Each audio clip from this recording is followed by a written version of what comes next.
Good evening or good afternoon, wherever you're watching us from. Welcome to this special program we're having here on blackdoctor.org. Um, you know, I know y'all have seen my face many times here doing a myriad of programs on Black Doctor. And one of the things we're always talking about is healing, how we heal the body. We've talked about hypertension, we talk about cholesterol, we talk about cancers and all types of a myriad of health and wellness topics. And then, but one of those things that we touch on somewhat, but we don't really touch on it a great deal, is the mind and that mental health and what role that plays ultimately in our healing. And so tonight we have a very, very special guest here that's going to talk about her journey to healing, her journey to not only her personal healing, but also helping others heal as well. And so she moved from healthcare to, and her book is about mental health care. And it's a really, really fascinating story. So I want y'all to come on this journey with me as I introduce our guest, Dr. Paulina Van. Welcome to the program, Dr. Van.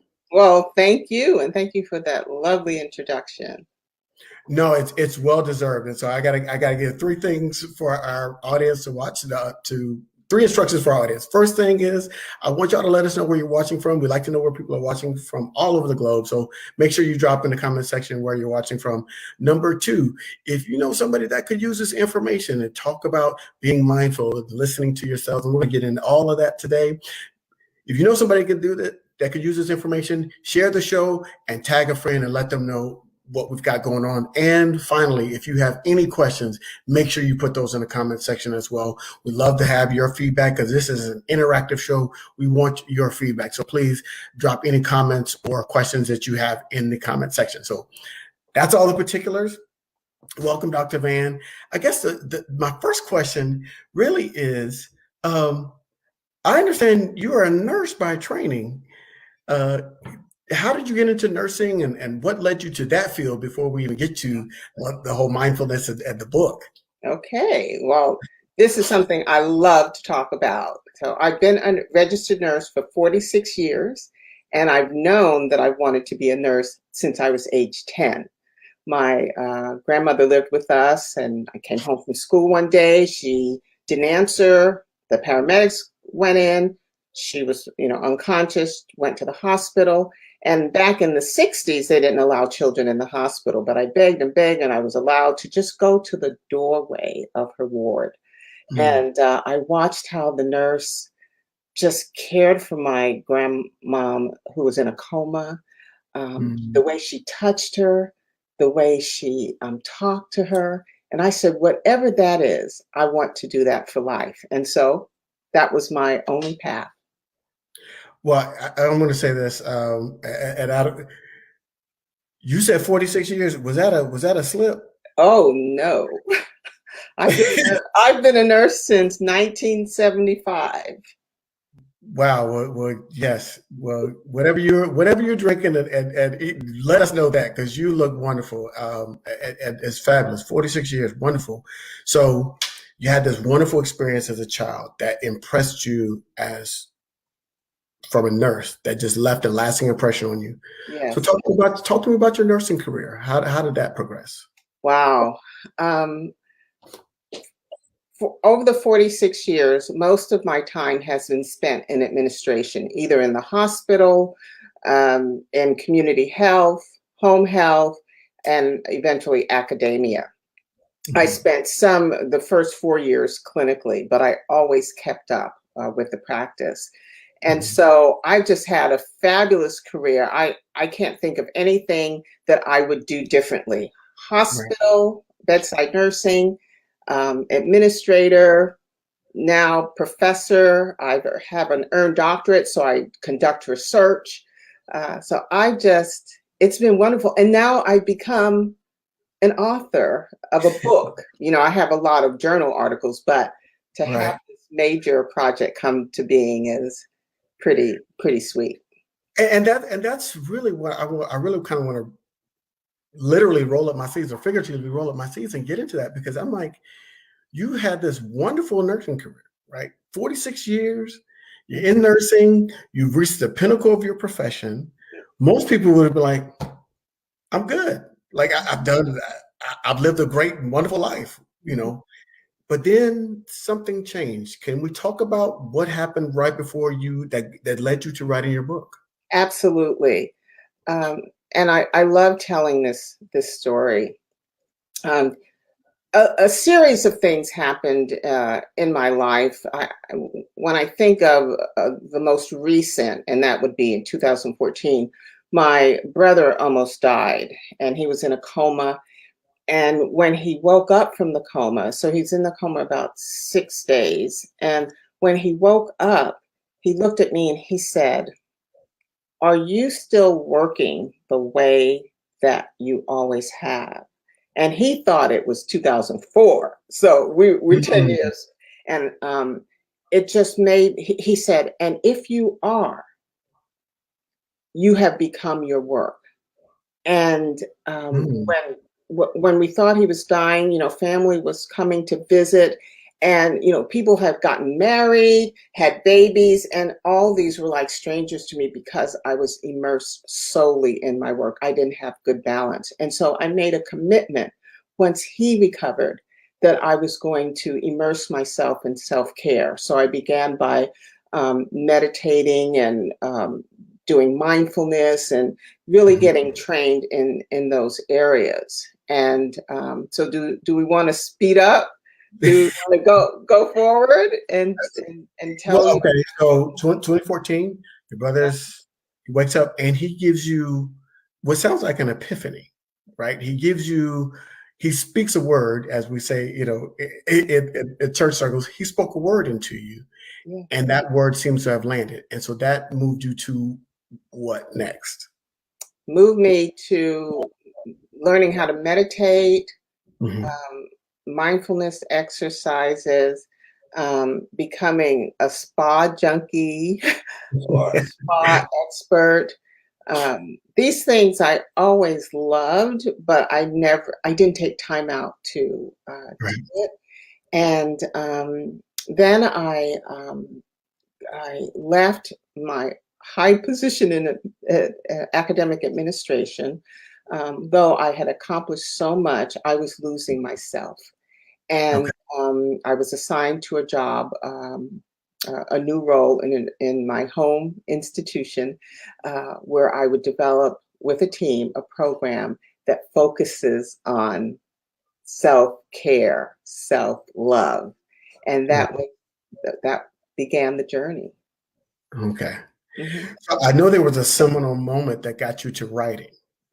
So now you've had the brother, and now you start. Okay, I'm learning more about exploring meditation, self care, self love, taking care of yourself. So and now, how do you move from that?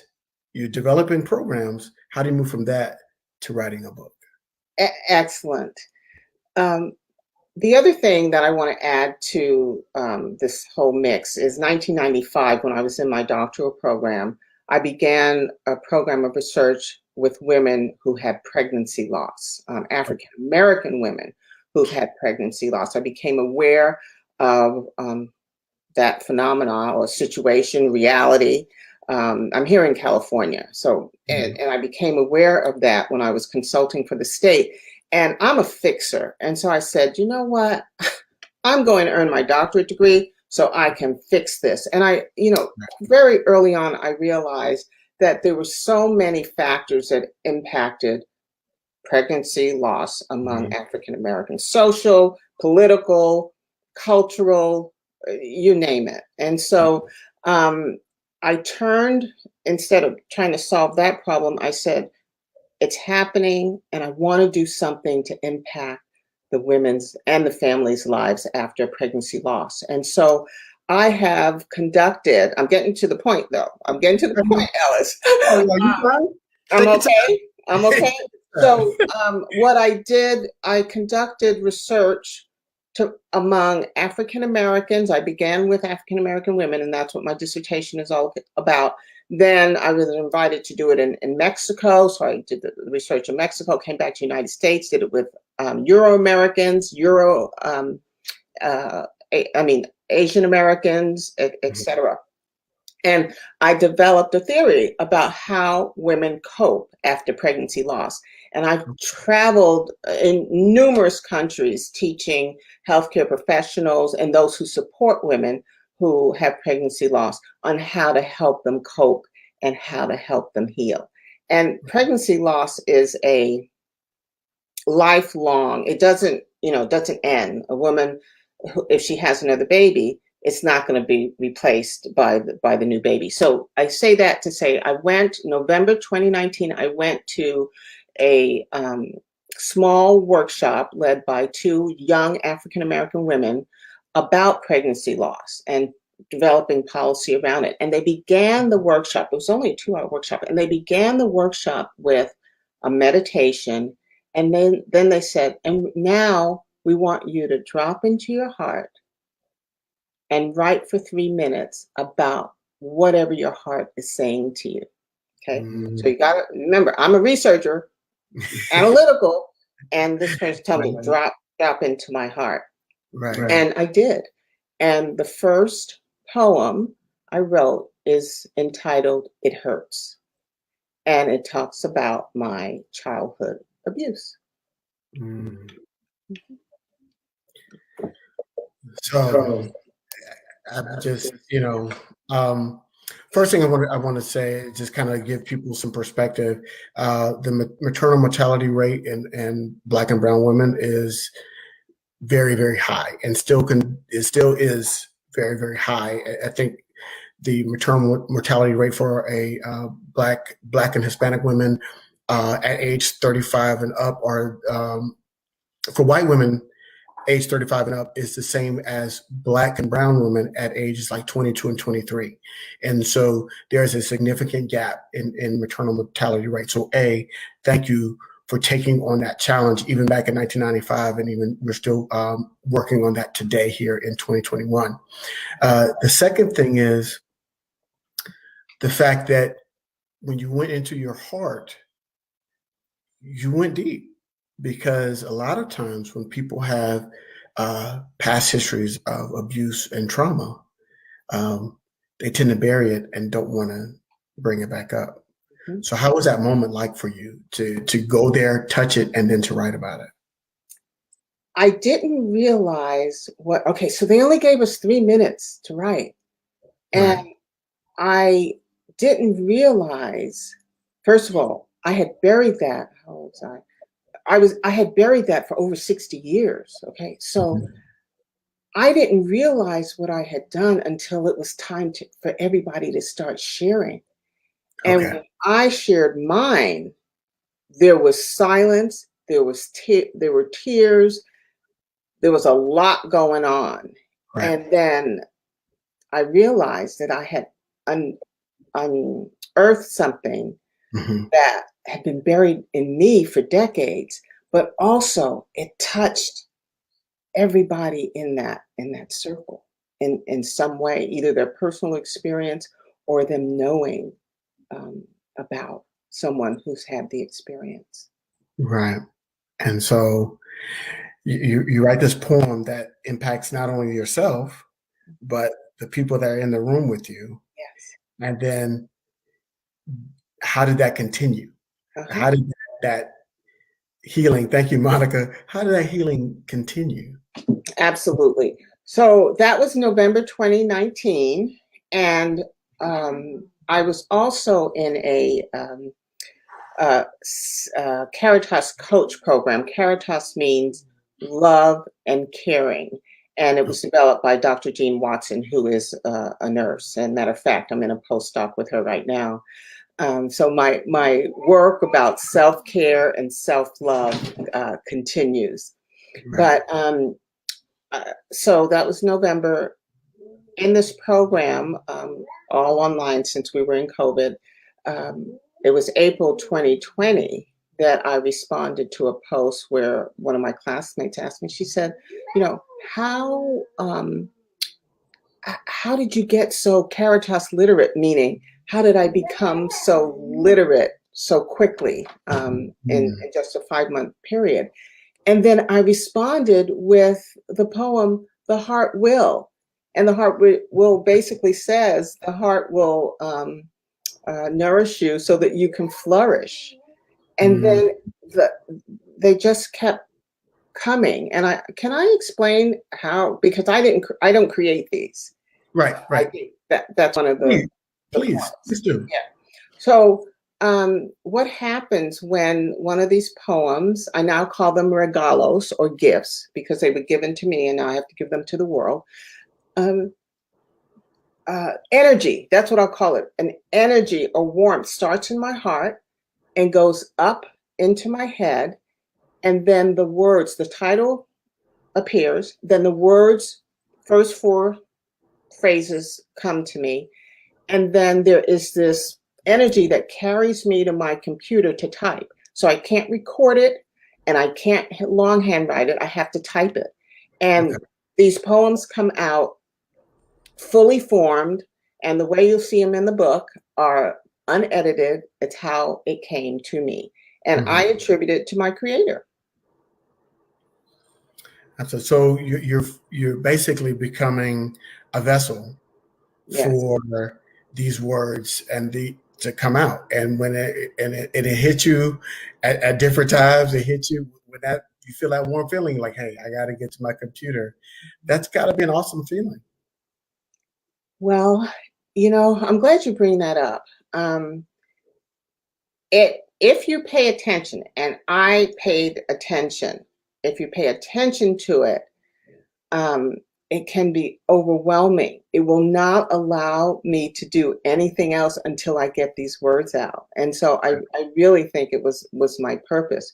But on the other hand, Ellis, these promptings, I don't think I'm special or anything like, well, yeah, wait a minute. Let me take that back. I am special. I'm amazing. Okay. We gotta, say that to ourselves. We gotta show ourselves self-love and appreciation, etc.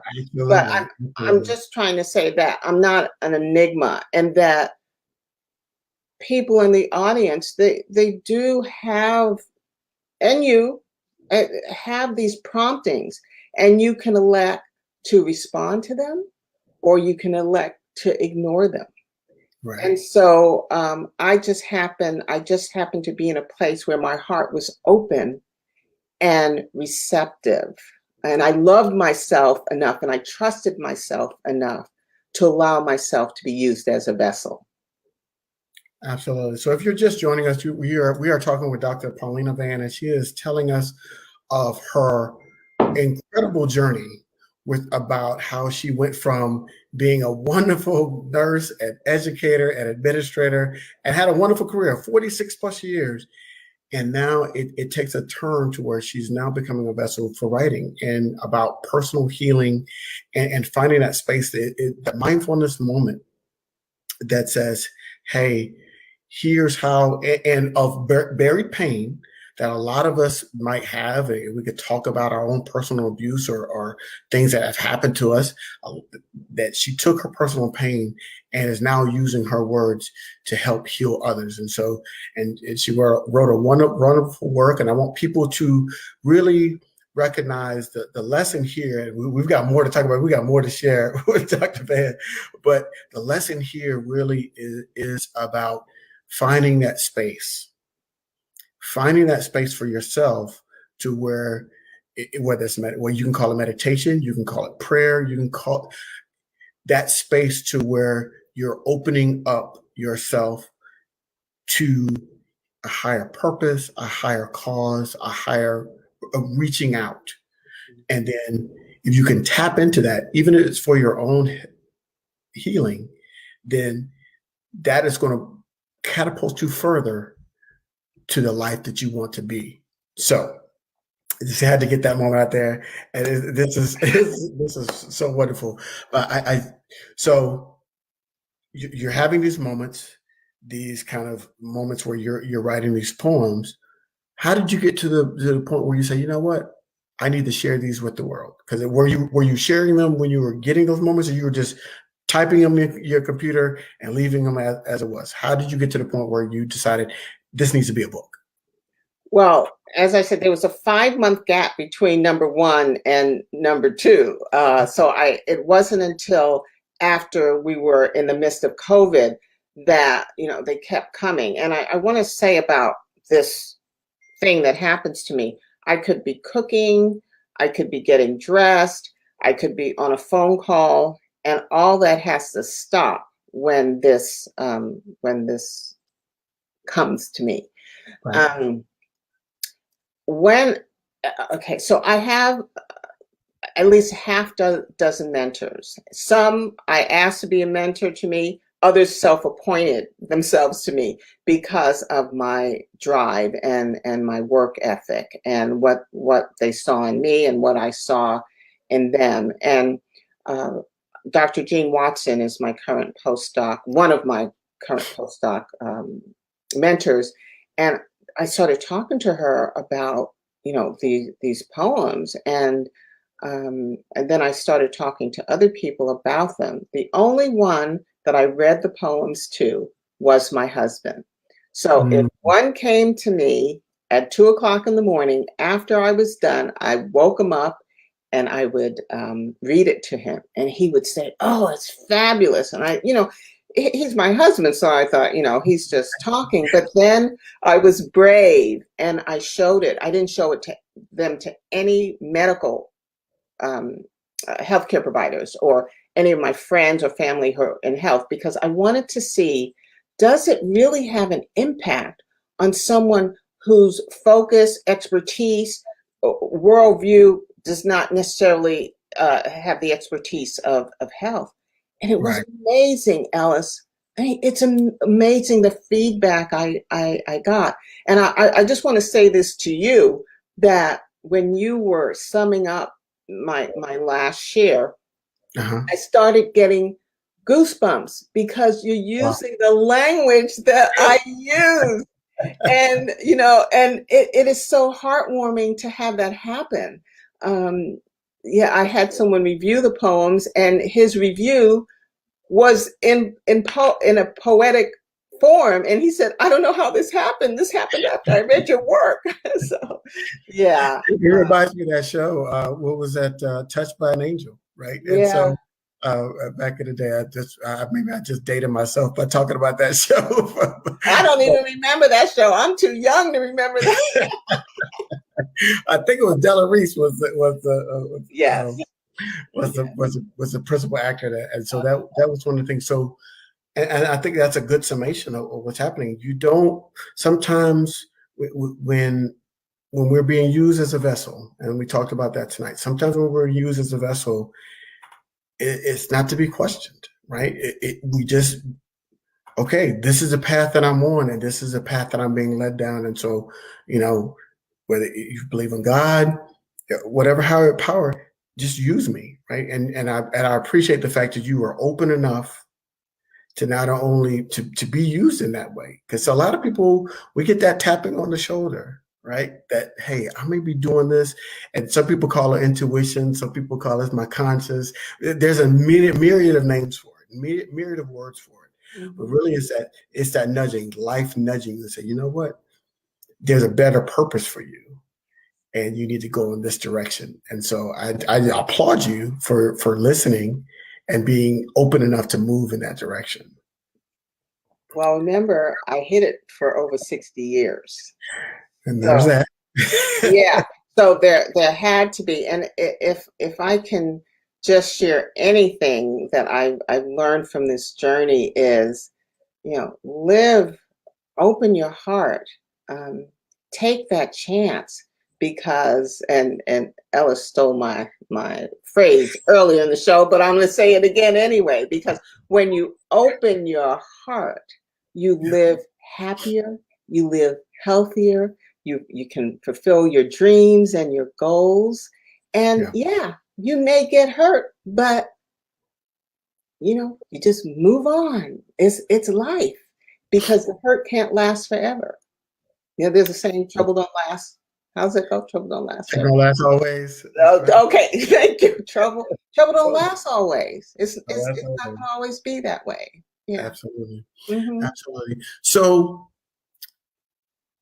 now you had the pandemic happen, so you're able to write more often. You're getting these feelings more often. Now you've got how many poems?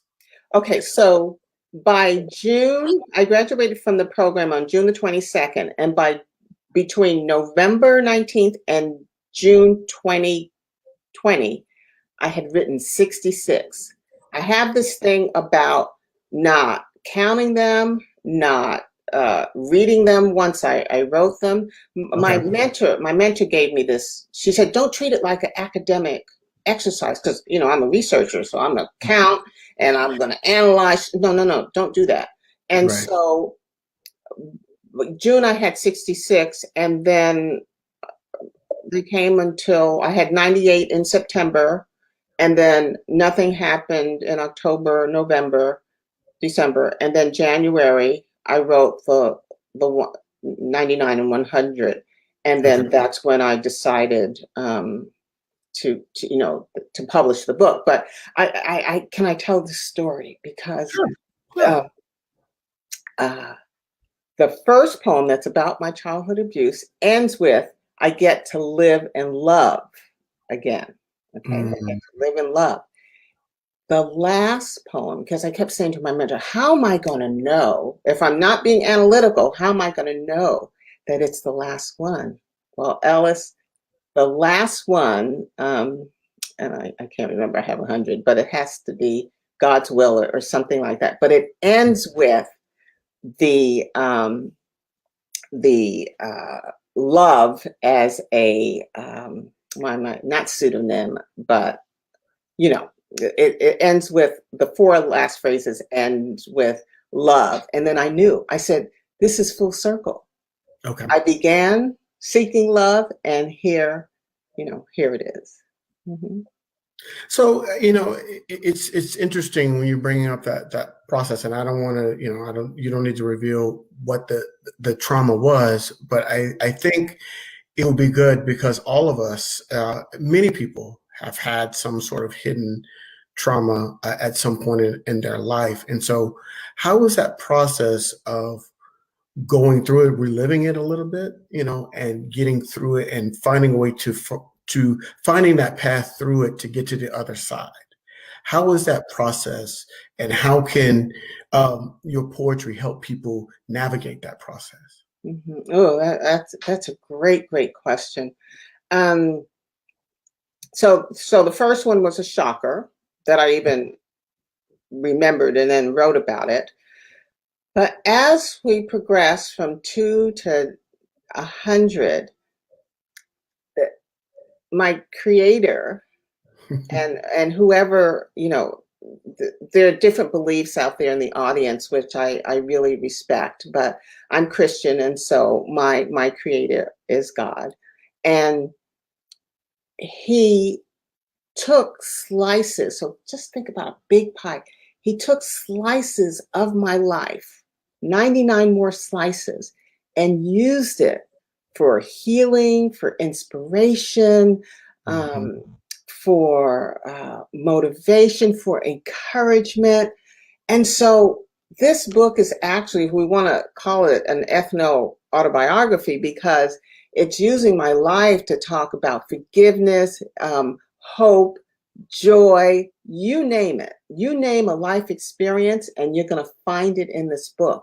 And what I have found from my readers is that, and one of the reviewers wrote this, someone that professional colleague, and she said, you cannot read these without seeing yourself Mhm. in each of them or in some of them. And so I say, this work that was given to the world through me, um, you just open yourself up to find yourself in each of these, and it's going to solve or help you solve, put you on the path to solving whatever the issue is. Yeah. Well, I'm gonna put you on the spot here, as we're.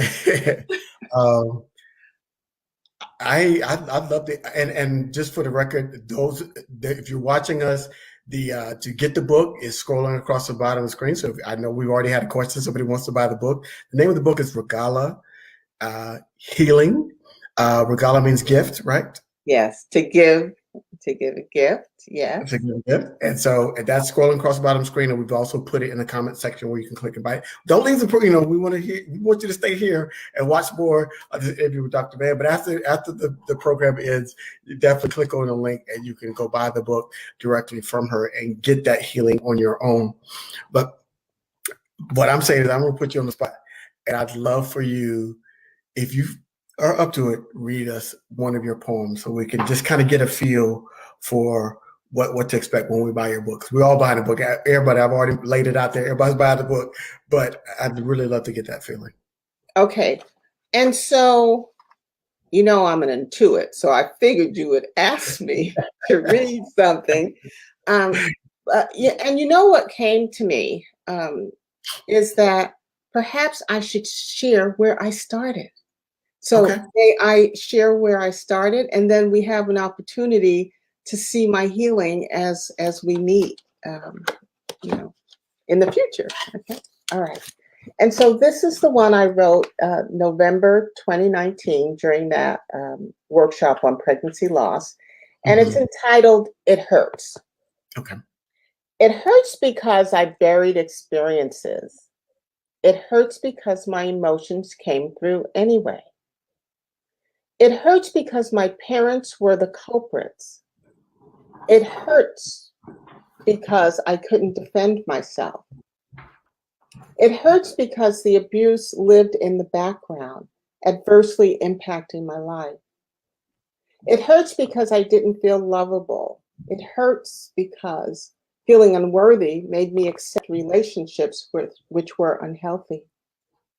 It hurts because I pushed people away who could have been helpful and loving. It hurts because I suffered emotionally most of my life.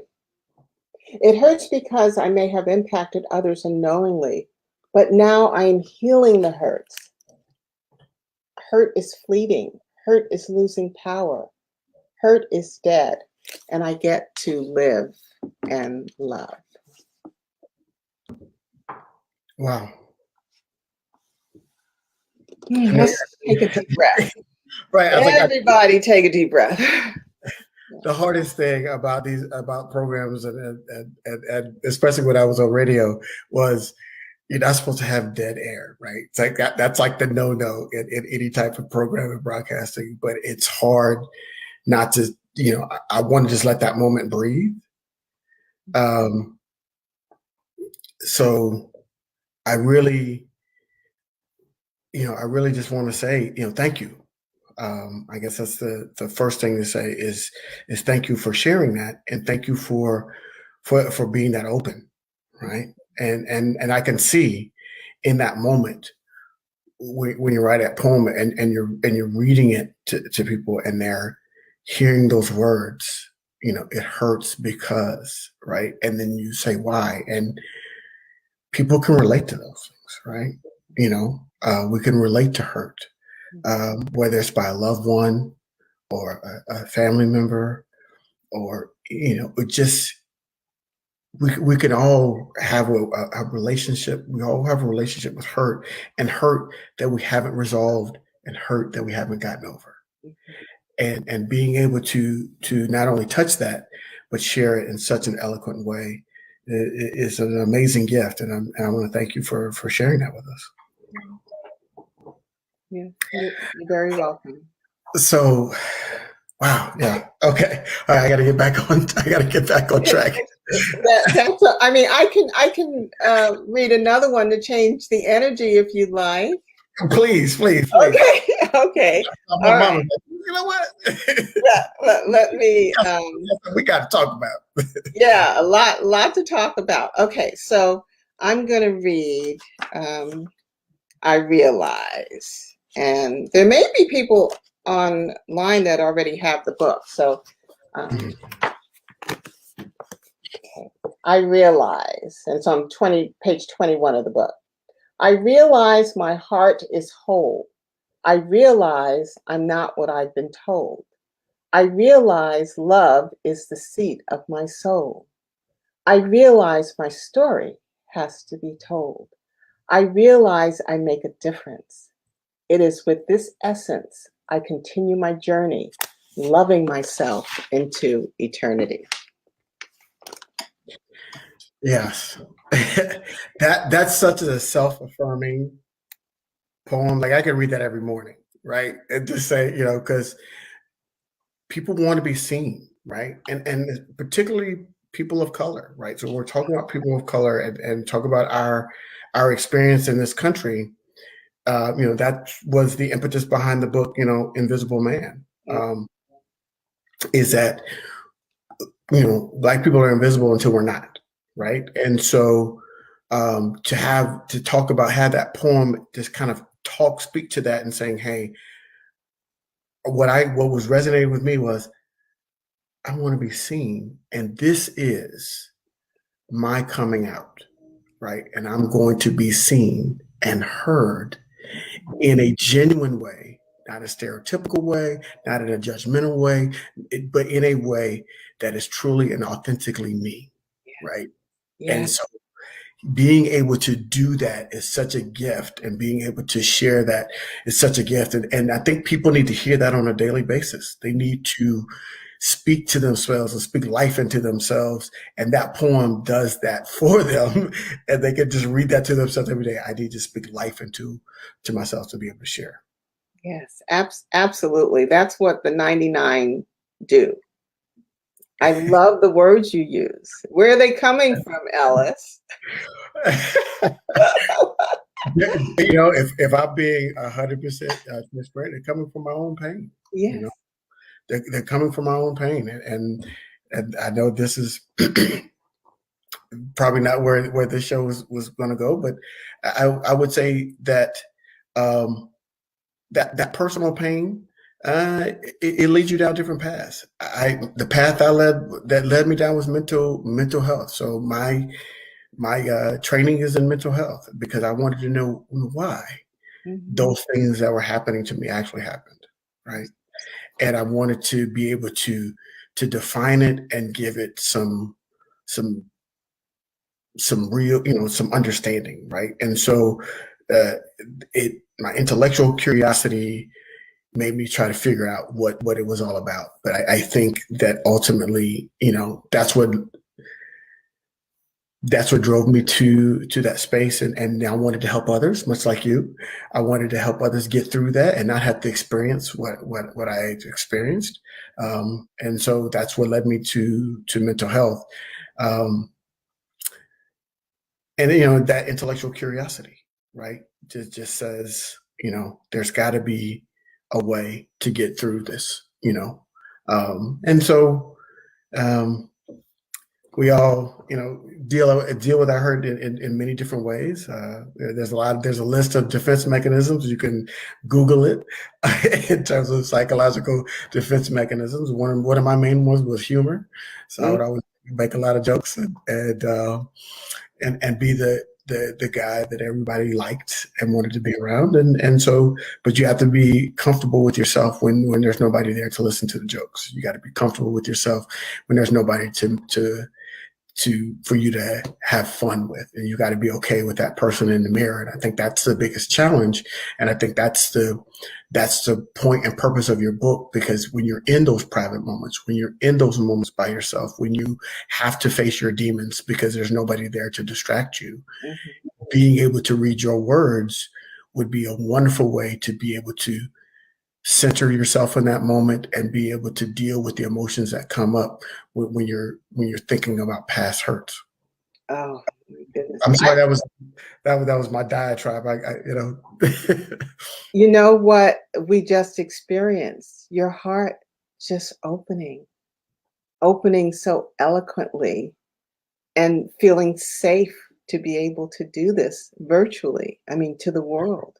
So I just want to commend you and send you lots of light and love for the moment you just shared with us, because it was very special. Well, thank you. Thank you. It was your words that it made me feel comfortable enough and safe enough to be able to to share that. So not a lot of, well, now everybody watching this program just, Everybody knows. it's out there now, but Mm-hmm. there's not a lot Mm-hmm. of people that. Ellis, I have, this is related, but, as a professor, I review my student evaluations, and they write, Dr. Van has such a soothing voice, it puts me to sleep. So I don't want you going to sleep. But they also say that I create a safe space. And so thank you for affirming that, that, Absolutely. there are safe spaces. You know what? When I was in graduate school, one of the things that stuck out to me, because when you're just kind of behind the scenes, when you're training to be a counselor, one of the things that they encourage you to do as a counseling student is to go through counseling on your own, right? Because you have to experience it from the patient side. Thank you, Sherry. You have to, they want the thinking is you have to experience from the patient side, so you'll have more empathy when you're the counselor. And so if you don't know what the patient experience is like, it can cause a blind spot for you as a counselor. So when I was going through it, one of the things when I was talking through kind of past hurts and from my childhood, and I said, well, I had intellectualized a lot of the experiences, right? Because I was like, and I was able to diagnose it and dissect it and give reason and meaning. And I was doing all of those wonderful things that they teach you in school. And my counselor stopped me and she said, there's a difference between rational knowing and emotional knowing. And I'm saying that to you, and I'm saying that to our audience when we're talking about, because the purpose of this show and the purpose of this conversation is really to connect the physical with the mental, right? And we're going to talk a lot. We're on blackdoctor.org, and there is a lot of physical things we could talk about in terms of Black Americans that disproportionately impact us. We could talk about the social determinants of health and how that impacts us. We could talk about the impact racism has had on our health conditions and Black people around the world. And we are going to continue to have those discussions. But also, if you are not whole mentally, if you have not resolved the mental challenges and are able to face the mental challenges that we have every day, it's going to impact our health. And so Dr. Van and her book, Dr. Van and her upcoming series that we're going to have here on blackdoctor.org is to help people get to that point where they can find that mental space of peace and tranquility and find that space that you found those years ago when you wrote that first poem, It Hurts. Yes. What you're saying is that, and what we will address is, the work starts in the heart. We think the brain is running things. And I apologize to anybody out there in the neuro specialty who believes that. But the reality is, and I'm a heart math certified instructor, and the science around how powerful the heart is. And the heart has a brain, the heart has brain cells. It's electrical, but it also has brain cells. And this energy can go 3 feet out, your heart energy. So whatever you're feeling in your heart, other people are going to feel. The brain, the energy only goes about 1 inch from the top of the head. So we have to take care of this heart. We have to love ourselves. We have to be compassionate. Compassion meaning treating yourself like you would your best friend that you like. Okay. So that's where it starts. And so we're going to do a lot of heart work, and it's going to mean that we're going to get vulnerable, just like Alice and I were today. But this is a safe place, Yeah, we're on virtual, and yes, it's recording, but Alice and I can tell you the experience we had is not unique. We're connected in incredible incredible similar ways. And so I'm up for the journey, and I'm just excited about it. Well, I'm here for the ride with you, and so I want to make sure that we get people that don't have the book already, that we give them the opportunity to buy it. Thank you for that change.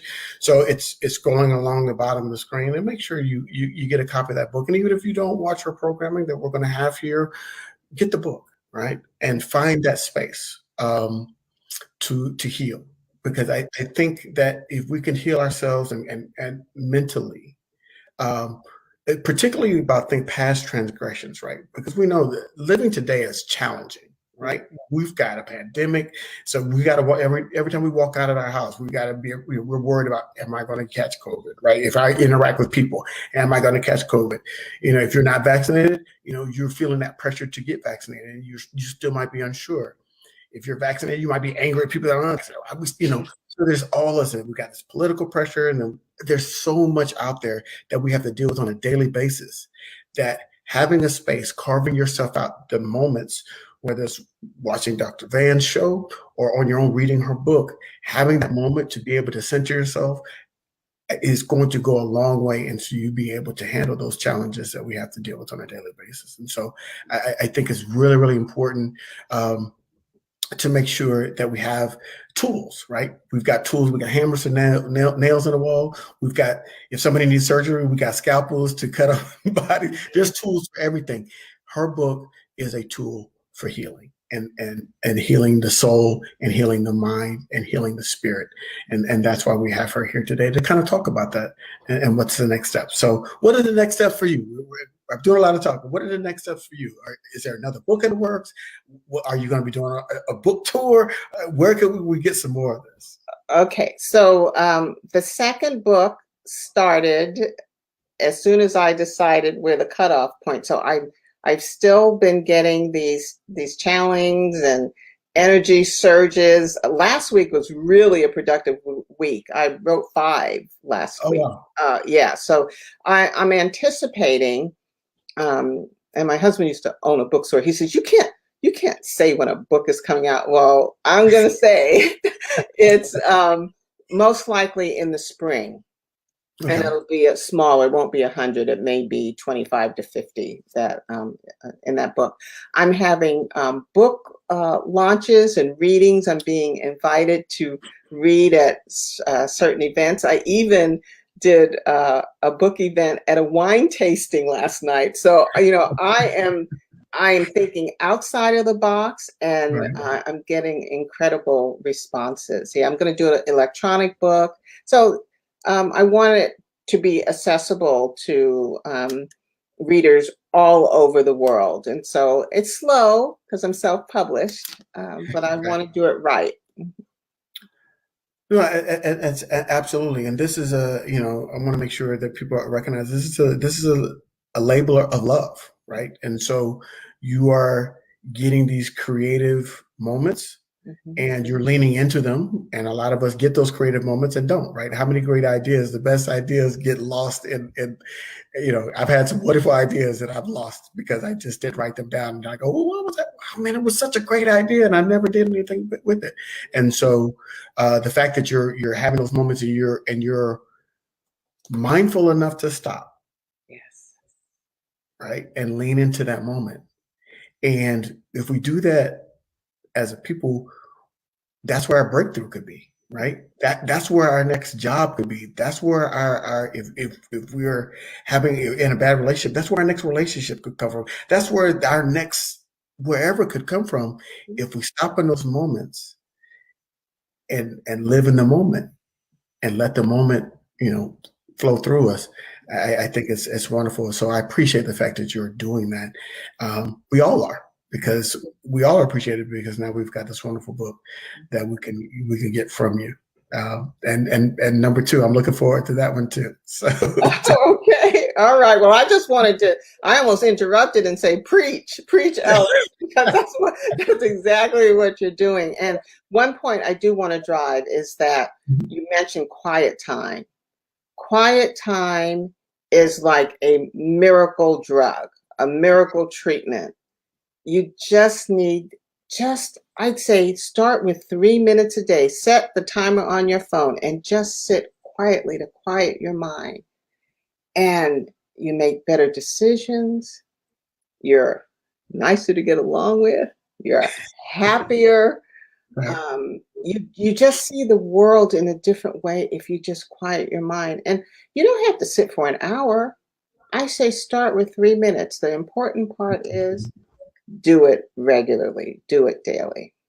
Absolutely, absolutely. So I just want to say that your journey, and if you're just joining us, you missed the wonderful journey that she shared with us earlier in the program. So please go back and watch it. It is phenomenal to have a fully successful career and still have this moment that says, you know what, there's still more that I should be doing and could be doing. And just to take that energy and go with it is phenomenal. So I want to commend you again for that. I also want to make sure that if you don't have the book, go get it. Go get the book. It's called Regala Healing. It's self-published, and she's not, this is really about sharing the love and all of the self-affirming. There's some self-affirming poems that she read earlier tonight. There is that poem that is open and just transparent that we all need. And then, so there's 100 in there. So you can find what you need in the moment that you need it in that particular book, and just keep that with you. So thank you all. Thank you everybody for joining us. Everybody that was in the comment section, in the chat room, y'all have been wonderful, so supportive. So it just really, really, really great. Dr. Van, I'm gonna let you have the last word. This is your show about your book, so you could take us home. Oh, wow. So first of all, I'm just going to ask everybody to take a deep breath. Just take a deep breath. And one thing I'd like to say is, beginning today, find a way to treat yourself as your best friend. And don't feel that it's selfish. Don't feel that you have to ignore someone else in order to take care of yourself and love yourself. Just a little bit every day is going to make a wonderful difference. And I look forward to taking this journey of self-care, self-love, self-discovery, self-reveal with you. And I just want to thank Alice for being just a creative mind and partner in this journey. So thank you. And blackdoctor.org. Thank you so much.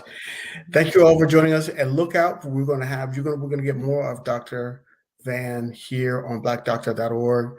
So be on the lookout for the announcement of her program, and we'd love to have each and every one of you back to join her circle here on blackdoctor.org. So thank you all for joining us, and we will see you next time. Bye.